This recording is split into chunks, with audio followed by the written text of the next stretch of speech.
मैं अनंत अमित के पास चलूं, बीजेपी के पास।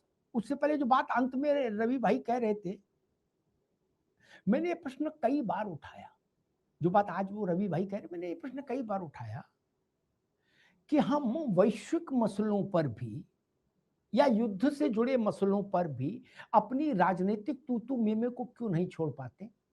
बस यही अंतर है, यही सीखना है। ईरान में भी विपक्षी पार्टियां हैं, ऐसा थोड़ी ना है कि 9 करोड़ लोग खाम नहीं है, नहीं ना। लेकिन अमेरिका 100 नहीं ढूंढ पाया, 100। भारत में जिनको युद्ध का ABCD नहीं पता, वो भी कहते हैं नहीं आपने कौन सी स्ट्राइक की, उसके सबूत लाओ, तब मानेंगे। क्या ईरानियों ने ये नहीं मांग पूछा कभी कि सबूत लाओ? हमारे यहां जैसे विपक्ष होता ईरान का, तो वो कहते हैं खामनेई की लाश दिखाओ पहले हमको, है तब हम आगे बात करेंगे सर्वदलीय बैठक में। क्या बोले मुस्तफा को सामने लाओ, मेरे सामने चाय पी के दिखाए मुस्तफा। क्या बोले वरना हम नहीं मानेंगे क्योंकि हम भी विपक्षी दल हैं।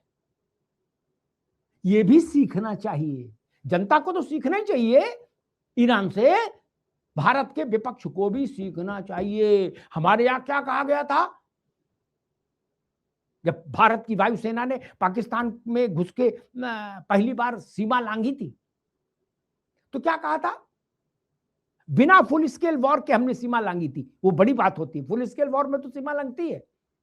तो हमारे यहाँ के बड़े बड़े नेताओं ने क्या कहा? कुछ पत्ते गिरे हैं, कुछ बकरे मरे हैं, मुर्गी मरी है। क्या ये तो मोदी झूठ बोल रहा है।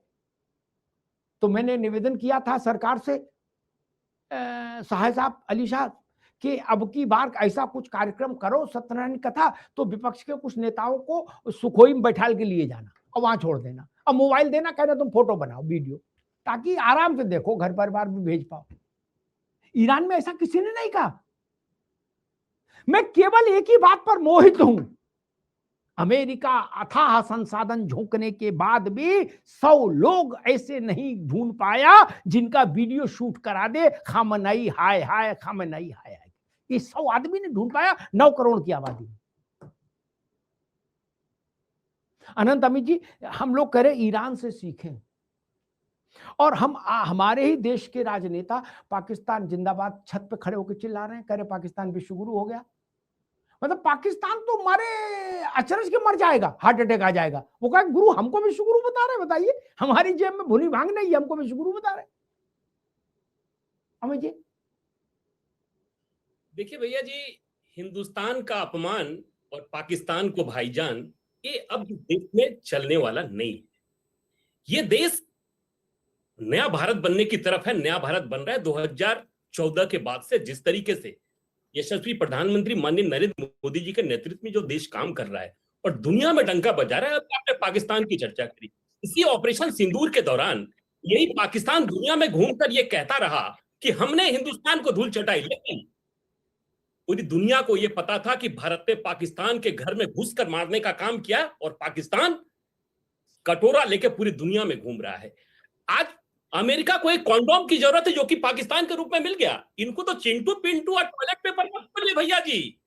मैंने जिस शब्द का प्रयोग किया उस शब्द का प्रयोग करिए पाकिस्तान के लिए। और आज जिस तरीके से अभी कांग्रेस के नेता इमरान साहब अभी जिस तरीके से ज्ञान दे रहे थे, या अजय राय जी जो ज्ञान दे रहे थे कि विश्व गुरु बनने की बात कर रहे थे, साहब हिंदुस्तान ने दुनिया में आज से नहीं, आजादी के बाद से ये बताया है कि किस तरीके से बुद्ध का देश है और युद्ध नहीं चाहता है। हम पूरे दुनिया में सलामती चाहते हैं, पूरे दुनिया में हम चाहते हैं कि युद्ध ना हो, दुनिया एक साथ मिलके देश कैसे आगे बढ़े, दुनिया कैसे आगे बढ़े। इसीलिए सत्यनारायण मां की कथा में भी कहा जाता है दुनिया में शांति हो। हम दुनिया की बात करते हैं, देश में की बात करते हैं। लेकिन आज जिस तरीके कांग्रेस का बयान आता है बार बार विश्वगुरु बनने की बात, और ये किस तरफ इशारा कर रहे हैं, और ये ईरान से कह रहे हैं कि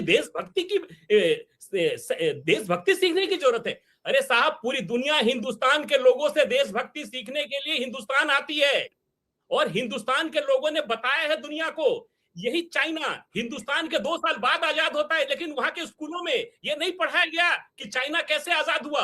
वहां के बच्चे आज जानते भी हो कि चाइना गुलाम था कि नहीं, भारत के लोग तो जानते भी नहीं है। लेकिन इसी हिंदुस्तान में 47 की आजादी के बाद, कांग्रेस की सरकार बनने के बाद पाठ्यक्रमों में यह पढ़ाता गया कि मुगलों के शासन में क्या हुआ, इंडिया कैसे आजाद हुआ, लेकिन अमेरिका में तो कोई नहीं, चीन में तो कोई नहीं कहता है। तो आज जिस तरीके से भारत ये चाहता था, भारत इसका सम्मान करता है, भारत इसका ये कहता है कि विराम हुआ है, निश्चित तौर पे हम इसका स्वागत करते हैं। लेकिन भैया जी एक बात और है, ये सिर्फ 10 पॉइंट की बात नहीं है, ये 25 पॉइंट की बात है। 10 ईरान का है और 15 अमेरिका का है। और भैया जी मैं दावे के साथ कह रहा हूं, ये 15 दिन का युद्ध विराम नहीं है, पूर्ण विराम है। युद्ध होने वाली नहीं है, दोनों स्थिति, देशों की स्थिति वही है। और भारत का प्रधानमंत्री आज भी भारत के प्रधानमंत्री की हॉटलाइन पाकिस्तान भी जा सकता है, ईरान भी जा सकता है, अमेरिका भी जा सकता है, इजराइल भी जा सकता है। दुनिया के किसी भी देश के अगर राष्ट्रीय अध्यक्ष से बात करने वाला इस दुनिया में अगर कोई है तो देश का प्रधानमंत्री है, भारत का प्रधानमंत्री है, जो किसी भी देश के राष्ट्रीय अध्यक्ष से बात कर सकता है। कांग्रेस कुछ कहना चाह रही। अमित जी एक बार रुकिए, रवि जी कुछ कह रहे हैं। रवि जी। अमिताभ जी मैं बड़ा दो बात कहना चाहूंगा। ये कह रहे थे कि विश्व गुरु है, युद्ध कभी भी होना नहीं चाहिए, हम भी यही चाहते हैं, क्योंकि हम तो 89% इंपोर्ट करते थे, तो हमारे देश की जनता को युद्ध शांति चाहिए। अभी अभी कह रहे थे कि भारत ने क्या क्या कर दिया। 2 डिफेंस एक्सपर्ट यहाँ बैठे हैं, मैं भी सेना में 32 साल इंटेलिजेंस कोर में रहा।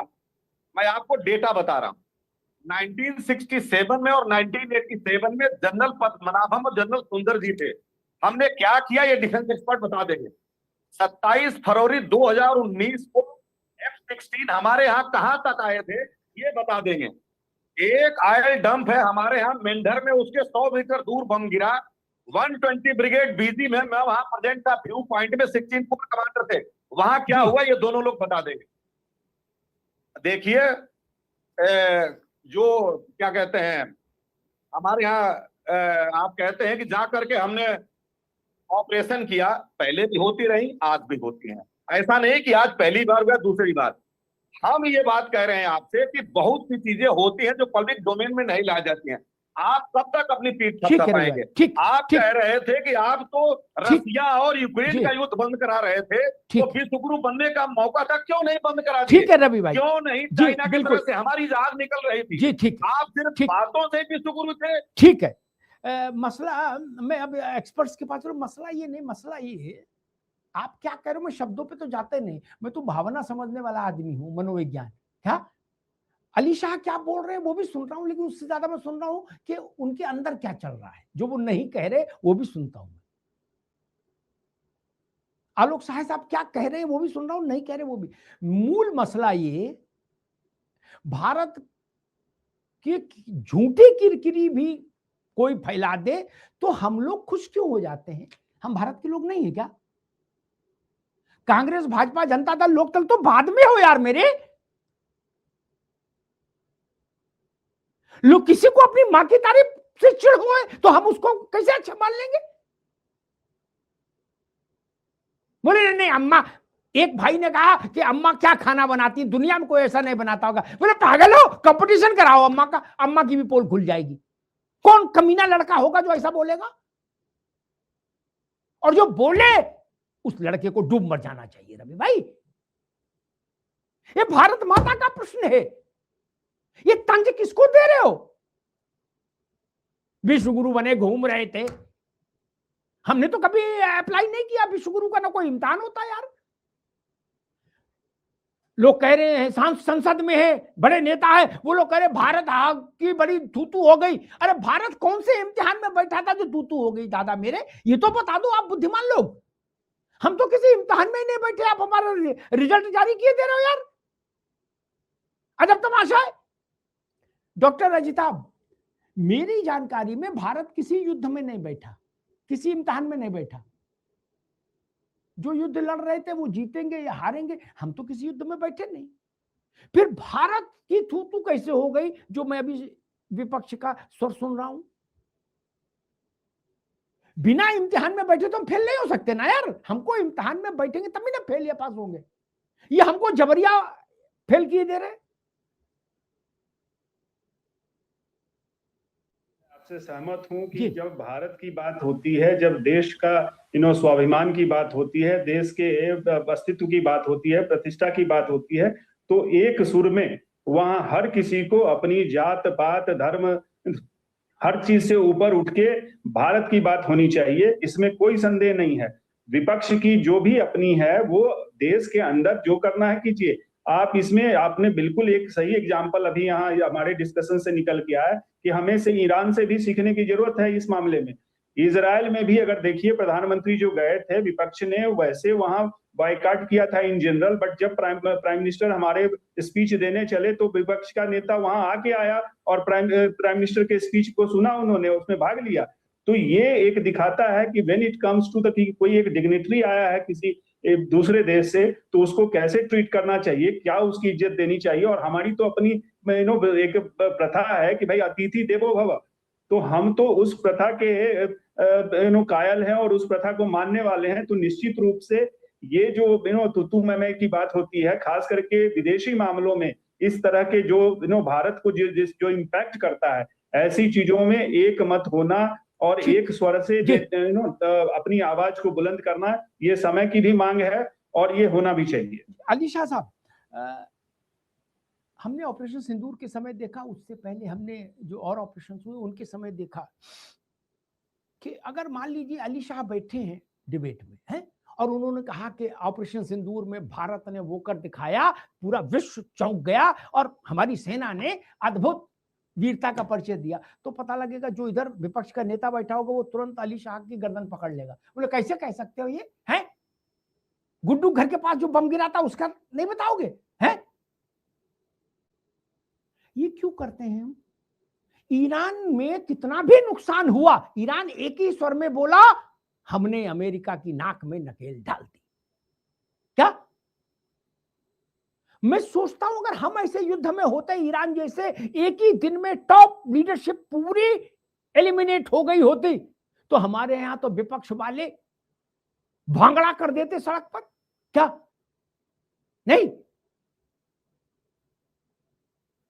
देखिए तब जी ऑप्शन सिंदूर में हमने देखा पाकिस्तान ने इतना झूठ बोला उनका प्रोपेगेंडा था। भैया अली शाह एक मिनट, मैं कह रहा हूं पाकिस्तान कुछ बोले, हमारे लोग पाकिस्तान के झूठ के साथ क्यों खड़े होते हैं? एक मिनट, हमारे यहाँ ये क्यों पूछा गया कि आपके ज्यादा विमान गिरे, आप छुपा रहे हो? पाकिस्तान बोले समझ में आता है, जब हम क्यों बोले? पाकिस्तान नहीं, जब हम भी अपने लोगों से, मेरे को इतने मैसेजेस आए कि पाकिस्तान कह रहा है कि उसने इतने विमान, इतने राफेल गिरा दिए, क्या ये बात सही है? अरे भैया जब तुम पूछते हो ऐसी बात, क्या ये बात सही है, तुम एहसास नहीं करते कि तुम पाकिस्तान के प्रोपेगेंडा को बढ़ावा दे रहे हो? हैं? पाकिस्तान ने झूठ बोल दिया और तुम उसके बाद पूछ रहे हो क्या ये बात सही है? तुमको अपने देशवासियों से यकीन नहीं है, तुमको पाकिस्तान में जो बकवास झूठ बोले जा रहा है उस पर यकीन हो रहा है और पूछ भी रहे हो क्या ये बात सही है? हमारे बहादुर जाबाज फौजी, चाहे आर्मी, नेवी, एयरफोर्स से हो, अपनी जान की परवाह करे बगैर अपनी जान की बाजी लगा देते हैं, अपने जानों पे खेल देते हैं और दुश्मन के आगे कूद पड़ते हैं ताकि हमारे देशवासी महफूज रहें, वो पीछे जो है वो आराम चैन की नींद सो सके उनके लिए। और वही लोग पूछते हैं बाद में क्या ये बात सही है कि पाकिस्तान ने इतने विमान गिरा दिए हैं? ये क्या, ये बहुत फील होता है ये, क्योंकि सरहद पे हम रहे हैं, अपनी जान जोखिम में डाली है, हमने गोलियां यहां से जाती हुई देखी हैं। उसके बाद आप कई अगर हमसे पूछे क्या ऐसा हकीकत में हुआ था क्या, तो बहुत फील होता है अमिताभ जी, बहुत फील होता है। और आप जैसे आपने बताया ना, जो लोग जंग के बारे में कुछ जानते भी नहीं वो लोग प्रोपेगेंडा करते हैं, वो लोग पूछते हैं। देखिए जंग, ऑपरेशन सिंदूर में जंग हमने जीती, information warfare, narrative, media propaganda, वो मैं सच कह रहा हूं, मगर मैं झूठ इसके मैं बोलूंगा नहीं, वो पाकिस्तान की तरफ का था। क्यों हम, मीडिया भी हमारी तरफ को थी, लेकिन पाकिस्तान ने वो नैरेटिव क्यों हासिल कर लिया?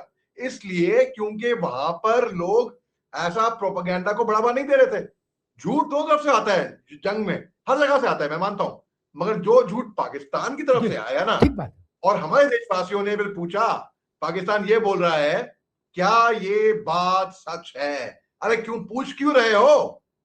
तो यानी कि हमारे पे यकीन नहीं है। ठीक बात के मोहम्मद अली शाह, ठीक बात।